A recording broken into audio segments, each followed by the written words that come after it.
Now, you almost certainly know that if your budget is too high, you end up overpaying for leads. Now, what a lot fewer people know is that if your budget is too low, exactly the same thing happens.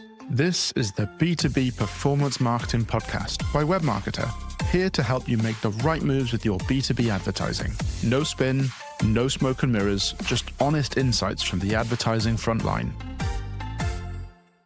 Welcome back. I'm Mylian Holton. And I'm Louis Holton Davis. If you've listened to the pod before, you know that we're always keen to make every episode grounded in real-world challenges. Today's episode comes after a great discussion I had with B2B growth leader Tony Watkins. And we were really talking about how the majority of the advertising advice out there in the wild is much more geared towards businesses that have budgets that are just unrealistic for SMEs. And it's so true. Our core aim as part of this podcast is to equip growth-minded SMEs with practical performance marketing advice. So today, we're going to be talking about what a good budget looks like. In episode 10, we talked about how most advertising budgets are decided in the boardroom without a marketer present, or at least without performance marketing data to guide that decision. We ran through how you can create a realistic budget using 4 metrics, which are your close rate, your average lifetime profit per customer, the percentage of lifetime profit you're willing to spend to acquire a new customer, and 4, the target of new monthly customers. Just as a recap here, what you need to do is you take the lifetime profit that you're willing to spend to get a new customer, you times that by your close rate, and then to get your budget, you times that by the monthly target of new customers that you want. If you want a full run through, you'll find that in episode 10. Today, we're going to be diving deeper into ad spends and how to use them effectively. And as a bit of a side note here, we're going to focus specifically on Google search ads. I guess the first thing to talk to is this idea of a Goldilocks zone. Now, you almost certainly know that if your budget is too high, you end up overpaying for leads. Now, what a lot fewer people know is that if your budget is too low, exactly the same thing happens. The Goldilocks zone is the range between a budget that's too high and a budget that's too low. That segment where it's just right. And to ground this in a real-world story, we actually have a client who has high and low budget months. And during their low budget months, they actually end up paying £50 more per lead, and that's pretty consistently. If you think about it, a higher budget allows the algorithm to look at much more potential searches to bid on and to cherry pick the best opportunities. But with a budget that's too small, it has a lot less visibility. And so it kind of has to take pot shots at different opportunities in the hope that it's reaching the right ones, which is why performance, so lead volume and cost per lead, fluctuates so much month on month at a lower budget. It's why we say that £1,500 spend is the minimum amount that you need to see signs of life in most markets. By signs of life, I mean where you start to know that your ads can actually generate leads. Oftentimes, this isn't enough to generate a predictable pipeline month on month. And we've actually lost clients here before where they weren't willing to scale up from that 1,500 minimum ad spend, but they still expected that predictable pipeline to come through, which just isn't possible in most industries. So if your budget is around £1,500 per month, remember here, the key thing is you're looking for signs of life before scaling. As Louis just mentioned, spending less can actually be more expensive because when your budget goes down, your cost per lead can actually go up. In terms of what you need to see a predictable pipeline or a predictable lead volume, we tend to see this happen from around about £3,000 per month. For more competitive industries with higher CPCs, this is going to be higher. Now, for context here, about 80% of our SME clients are spending between £5,000 to £10,000 per month. Our non-SME clients might have bigger budgets, but when you break it down into its smaller components by service line or strategy type, often they're actually spending in that same 5K to 10K range. Now, the other extreme is just as dangerous. If your budgets are too high, you end up pushing past that point of diminishing returns. This is what a lot of people call the saturation point. It's the point where no matter how much you increase your budget by, the lead volume stays the same. But obviously, as you're spending more, the cost per lead goes up as you increase your budget. So we all know that most advertising platforms are basically an auction.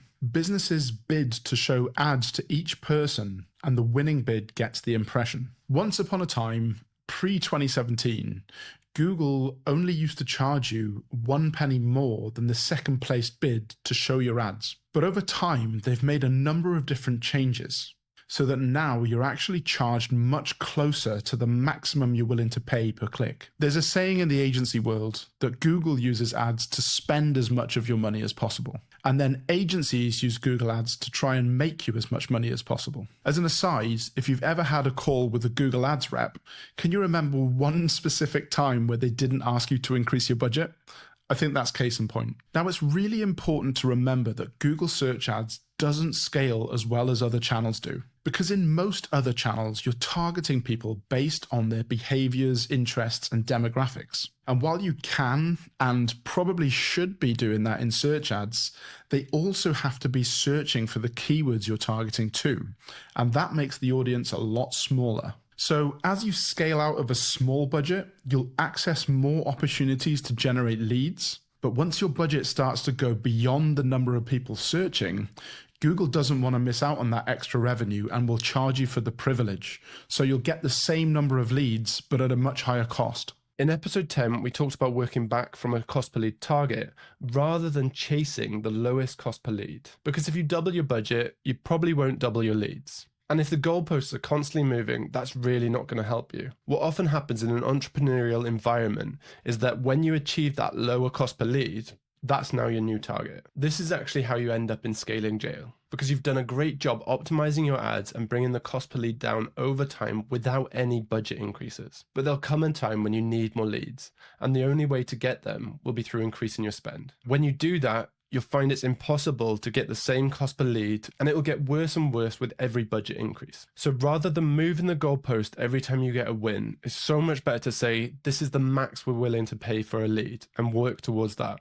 Because this is an approach that scales. On the subject of scaling, you really want to avoid adding too much to your daily budget at a time. We always try to avoid increasing daily budgets by more than 20%. And the whole purpose behind that is to avoid pushing the algorithm back into a learning phase, which can push your cost per lead up as a result, even if it's just temporarily. Your budget is also very heavily influenced by the bid strategy that you use. With maximized conversions, you're probably going to get the highest volume of leads, but the cost per lead is going to be much more difficult to control. On the other hand, Target CPA gives you much more control over the target cost per lead, but it can also bring lead volume down. Finally, if you're passing back revenue from your CRM, you can also use Target ROAS like they do in e-commerce. This way, you can focus your spend on what's the most profitable and inevitably where the best quality leads are coming from.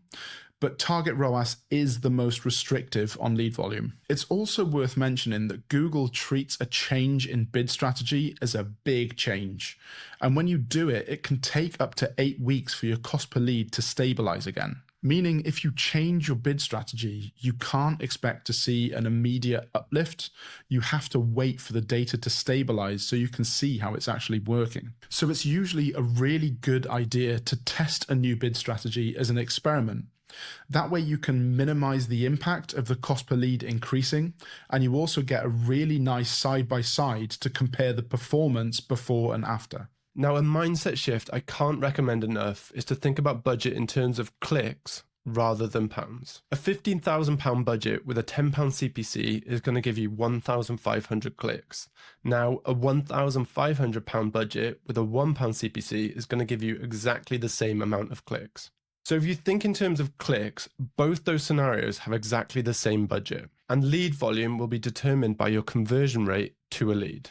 It's also really important to think about your lead to close window. It's a really common pitfall to expect immediate results, but if it takes 6 weeks for a lead to close to a sale, then you need to wait at least 6 weeks before making a judgment call. You also might adjust budgets weekly, monthly, or quarterly, depending on your seasonality. So this often means spending more in peak periods and pulling back in those shoulder seasons where the cost per lead naturally rises. Everything we've talked about today points towards the same conclusion.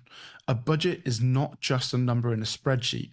It's actually a lever that you can pull to control growth. Set it too low or too high and your performance will choke, but get it right and the upside is unlocking consistent, predictable leads. So as always, let's finish with a bit of a recap of everything we've talked about today. £1,500 per month is the bare minimum ad spend for signs of life in most industries. And in the same vein, from £3,000 a month is typically where you start to see predictable results. Work to a cost per lead target and not the lowest possible cost per lead to avoid ending up in scaling jail. Increase budgets gradually when you're scaling.